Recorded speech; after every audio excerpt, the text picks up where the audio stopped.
right, now that the chicken is prepped, it's time to put our little marinade together so we can throw it in the fridge. Fuck. All right, chicken has been broken down. We're gonna marinate the pieces that we're gonna cook tonight. We'll get into that next.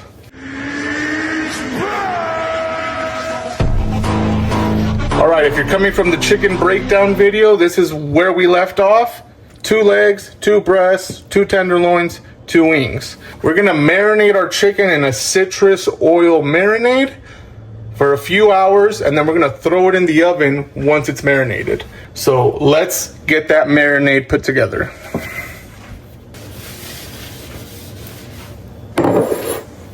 Get yourself a bowl. All right, I got 3 mandarins and a lemon. We're gonna juice all those into this bowl. The seeds don't really matter because this is all just going in the marinade and the chicken isn't gonna absorb the seeds. So you can let the seeds go in there, that's fine. Use your winter citrus, folks. This is mandarin. It's at its peak season right now. So this is the best time to use mandarins in cooking and to eat mandarins. They're the sweetest right now. So we're gonna juice these 2, 1 more mandarin. And you don't gotta peel it or anything, just cut it down the middle like an orange and then squeeze all the juice out. Okay. So we got 1 lemon and 3 mandarins. To this, super simple. We're gonna put some salt in there.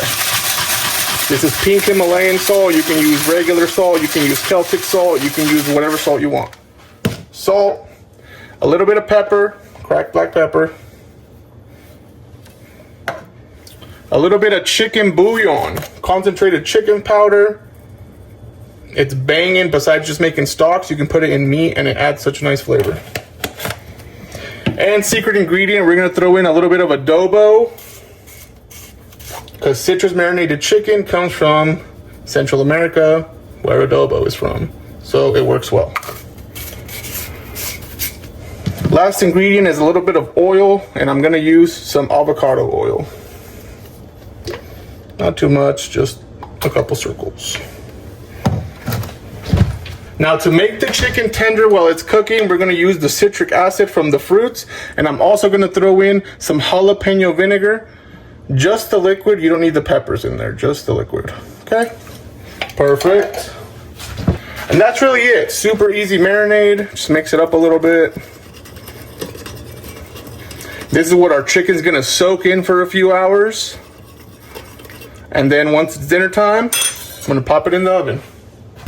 You can marinate in a bowl. I prefer to marinate in a plastic bag because it's easier. You can marinate in a bowl. I marinate in a plastic bag just because it's a little easier for cleanup, and you can move the chicken in there. We're gonna put our marinade in there first. Marinate at the bottom of the bowl, at the bottom of the bag. All right, we're gonna go back in with our chicken now. So we got our 2 breasts, 1 breast, 2 breasts. We got our chicken leg quarter, and we got our 2 breast tenderloins. Close that up. Now you're gonna close it up about 90% of the way.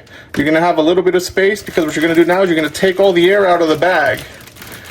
Okay? Now zip it. Make sure you're zipped up. And then give that guy a little massage in the bag for a few minutes. Just make sure that the marinade is getting in between the chicken, it's getting in between the skin, it's getting in between all the pieces. Not too long, bang, okay?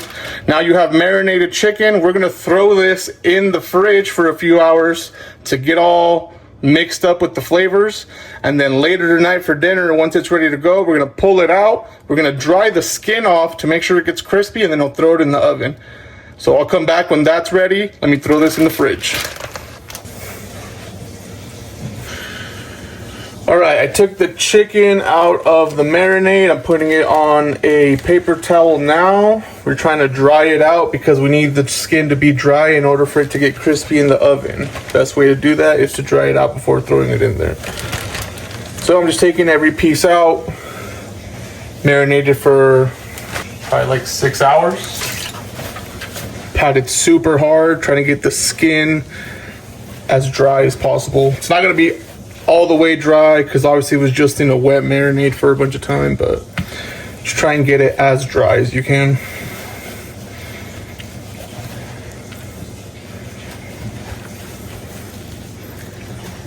Make sure the skin looks nice because it's gonna make sure to spread out the skin because you want to get as much surface area for the crispiness as possible.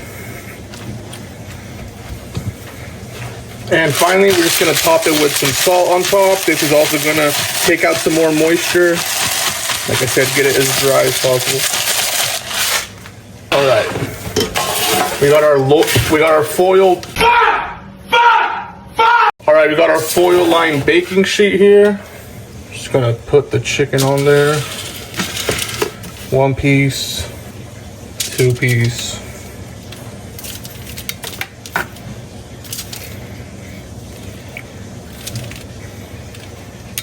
Let's try and fit the other piece in here.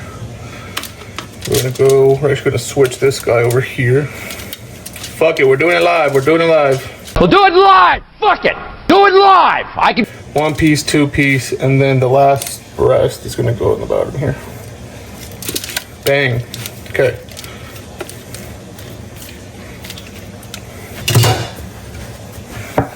All right, we're gonna let this sit here while the oven preheats. It's gonna go into a 400-degree oven or air fryer for 35 minutes. As you can hear, the preheating has not started. I'm barely doing that now.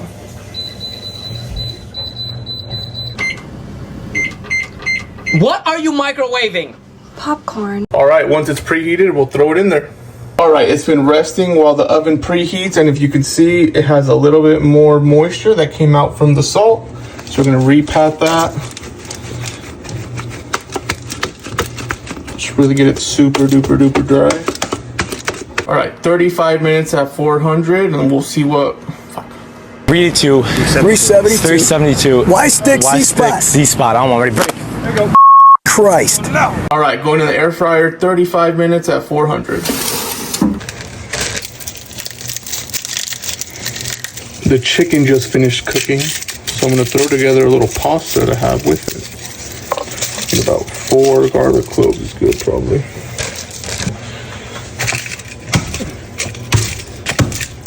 Taking the husk or the shell or the peel off the garlic. The pasta we're making is kind of my rendition of the pasta that Jon Favreau makes in the movie Chef when he's cooking for, I forget who he's cooking for, but he's cooking for somebody. He's cooking for some lady. And he puts together this pasta with like parsley and garlic and stuff. It's called the pasta alle olio. This is my rendition. I use green onions, garlic, and instead of parsley, I use cilantro. So we're gonna do that real quick. Worst part of garlic is peeling it. Shit like this right here. Why is it so hard? Okay. Clean up the little garlicky parts.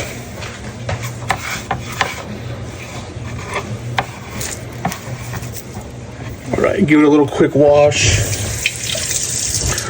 I wash everything here. I don't know. Do you need to wash garlic? Probably not, but who cares? I do it anyways. Green onions, pro tip. Keep your green onions in a plastic bag and wrap them in napkins. They'll last longer. Shout out Rachel Ray for that one. Whole thing of onions.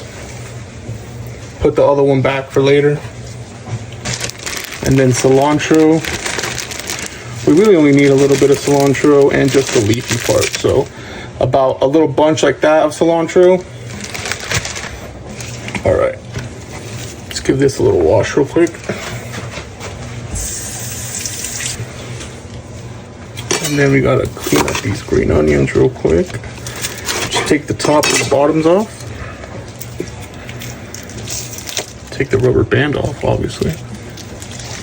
And then I also just like to kind of do this to see if any little pieces come off from where you cut the root off. So we're still gonna wash them too, but sometimes little layers of onion come off.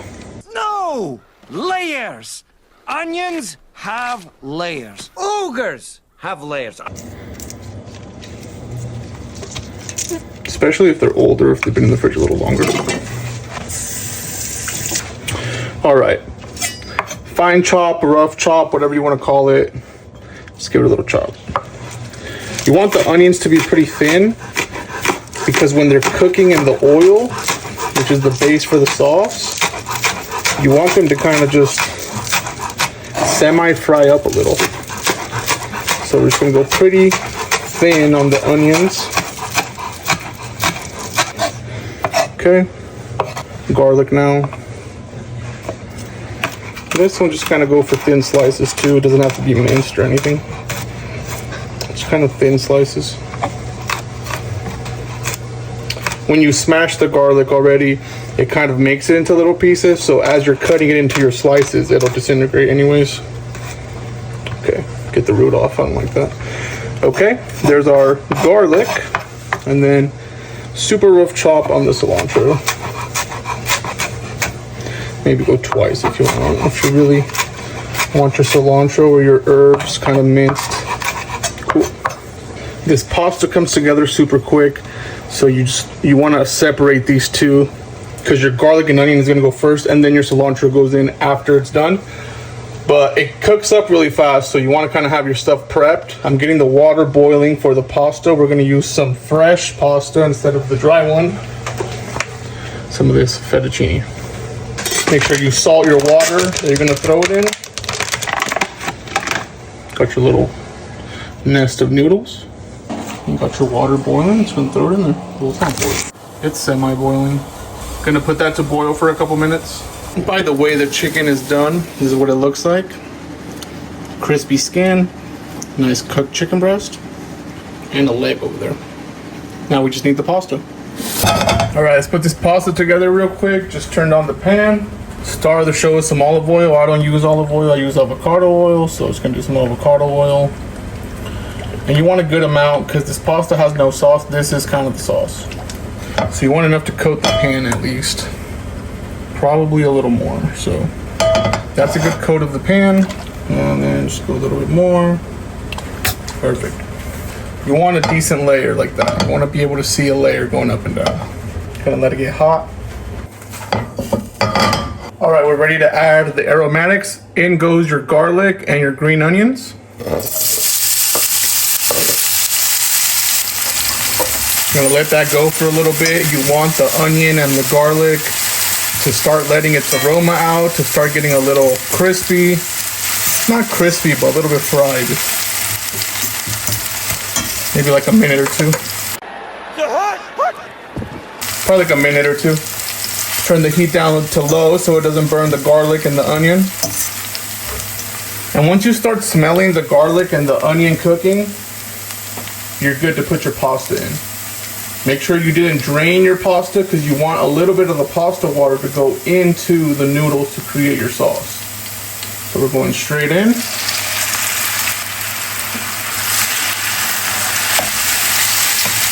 And the noodles will immediately start soaking up the oil, start taking the flavor of the onion and the garlic. Like I said, it doesn't take very, very long. Maybe a couple minutes. A little bit of pasta left. Make sure you get your entire packet of pasta in there. Don't waste that. And just kind of give them a little toss.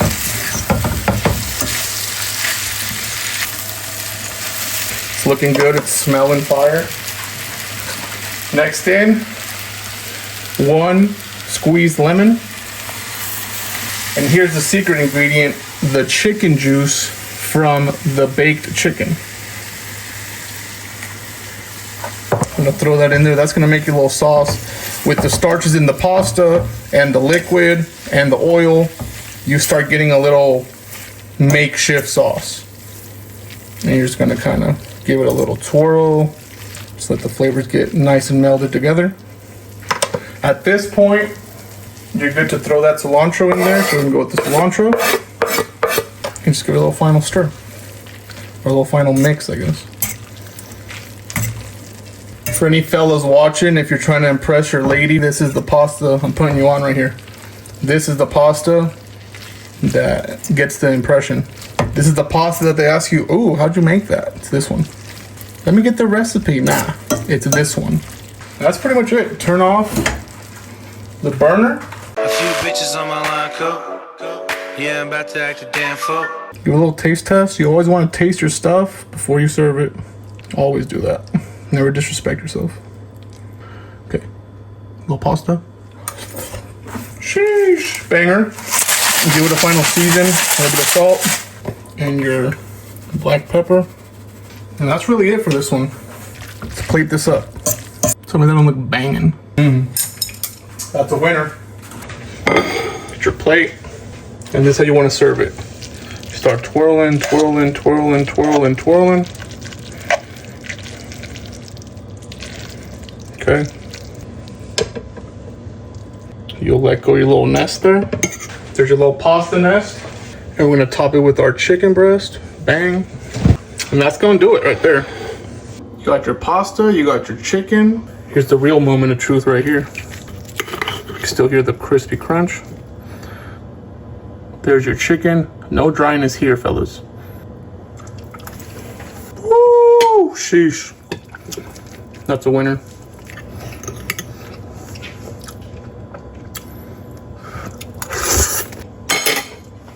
If you stayed this far, I appreciate you. That concludes episode 1 of In the Kitchen. I forgot what I fucking called this shit already. This concludes episode 1 of this. Cooking Uncut.